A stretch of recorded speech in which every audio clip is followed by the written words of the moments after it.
I broke my teeth when I was 7, my front teeth when I was 7, and yeah, I didn't really look after my teeth. I actually broke them twice within 2 weeks. It was hard, sorry, don't want to get upset. At senior school, I was called Rabbit, and it was spiteful. And so I'm very conscious of teeth. It's the first thing I notice about people.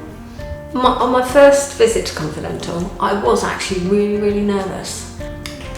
But everybody here at Confidental is like really mellow.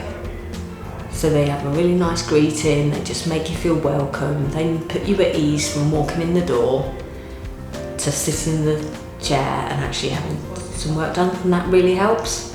I was aware of dental implants, but my previous dentist didn't do them.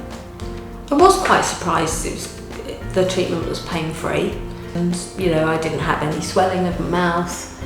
I didn't have any pain, because once the tooth's gone, your nerve's gone too, so you don't have any pain. My dentist Sandhurst is really good. The really good thing is, he said, because we've got an appointment booked up, but if something happens to that front bridge before my next appointment, he has said he will come into the surgery when he's not working for 3 hours and deal with it. And you know, there's not a lot of people that would give up 3 hours of their time, you know, to deal with it.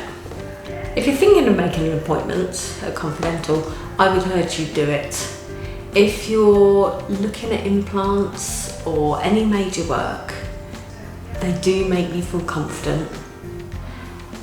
Okay, I haven't finished my work isn't looking good, but that's because I haven't completed yet. But I do think that when this work is finished, I will feel so much better about my mouth.